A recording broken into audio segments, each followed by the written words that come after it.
All right, pushrod checker. Up here, we have hash marks all the way screwed in. Those lines lined up. We are at 6.8 inches long. This has the ability to go from 6.8 to 7.8, so this thing can extend out an inch. How do we know how far we're going out, you ask? Well, let's see here. These hash marks, each revolution out, it's hard to see in this camera, but right there, that is 50 thousandths of an inch.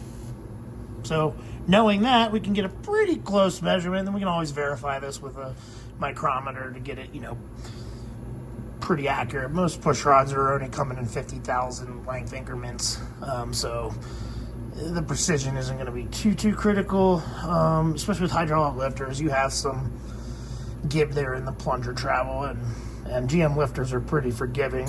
I think Brian totally recommends between 50 and 100 thousandths of preload, so they have a lot in them.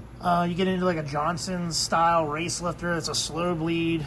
They're going to only probably be in the 35 thou range, plus or minus 10 thousandths. So you're going to have a lot more crisp action in your valve training with a stiffer lifter like that. Anytime you take this connection point between your camshaft and your valve, the more solid that connection is, the more control, the more accuracy there is in opening and closing this valve train. Hydraulic lifters are nice, very streetable. You get some dampening there in the valve train, higher RPMs. It's not going to be as crispy. But anyway, so besides that, we're going to check here so first things first, I'm going to stick it down here in the exhaust hole on cylinder 4 here. And what I'm doing is I want to check intake. This is a 600 lift cam, 600. They're both the same lift. These are symmetrical heads. There's nothing different between each side, just the size of the valve, but all your installed heights, all your spray, everything's the same. So realistically, checking one of these, all these are going to be the same. Your push rods are not going to vary between them, unless maybe you have different lift between each intake and exhaust, then potentially. Anyway, so what I do is I put it down here into my, whichever one that you want to check. I'm just going after, we're saying we're going to check the intake. So I put it down in exhaust. I push down here on the top of this push rod, and I rotate my engine. As I'm rotating my engine, I'm looking to feel for this push rod to just start to move. That means that I'm starting to open my exhaust valve. Well, that tells me, cool, well, my exhaust valve is opening. I am just starting the exhaust stroke, and the piston is at the very bottom of its stroke coming back up to push the exhaust gases out. So I know my intake valve is 100% closed. The lifter is 100% sitting on the base circle of the camshaft. There's no little bit of movement in there, so I know I'm going to get an accurate measurement. Okay, so I already know that 7.4 was their standard for these, so I pretty much already set this thing up. I know I wanted 85 thousandths of preload on my push rod, so at 7.4 inches, 85 thousandths, you want to subtract that, 7.315 inches should get me my zero lash adjustment. So what I mean by zero lash adjustment is once this thing is set here, which we can do this real quick, 6.8, 6.850, 6.9, 6.950, 7, 7.050, 7.1, 7.150, 7.2, 7.250, 7.3, and I know I want to be at like 315, so like a quarter turnish, and that's going to get me, that should be at 7.315 inches, and if I got a mic and checked it, I could get it actually perfect and know, but we're going to be really close here to verify that. Like I said, push rods are going to have about a 50 thousandths difference in increment lengths that you can choose from typically, unless you're going probably complete custom.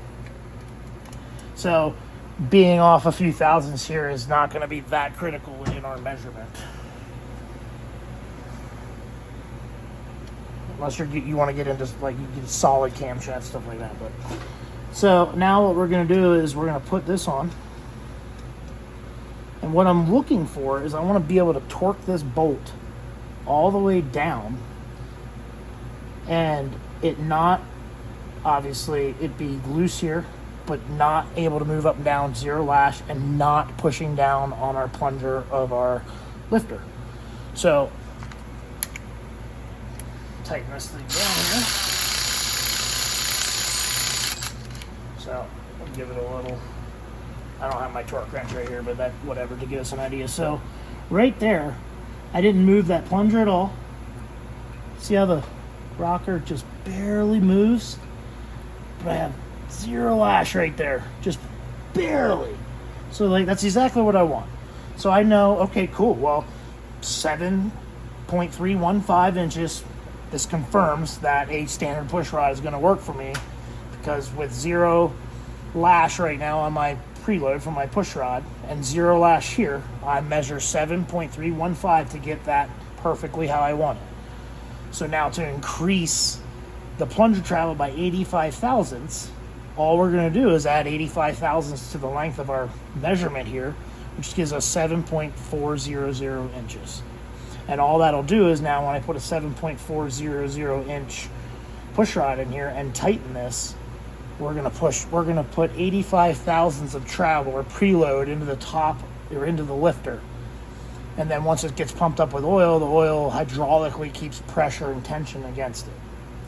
So that's pretty much the basics of getting the proper push rod length, and it's a very simple process. But it's something you should, if you want to get into doing performance stuff and racing, it's always a good idea to just verify those things. A lot of people have done this, in the LS world. This is common stuff. So it's pretty common knowledge that a standard push rod with a LS7 lifter or a GM Delphi style lifter, roller lifter, is going to work fine. There's a lot of forgiveness in that lifter itself. But you get into a different style lifter performance-wise. I know Johnson's are only like 35 thousandths, so you definitely would be changing. Your push rod length wouldn't be the same here. It wouldn't work. And you'd probably end up with problems if you didn't check it. So this is why we do that, and you get peace of mind too. But yeah, this is what we're talking about when we talk about push rod length. Hope you enjoyed.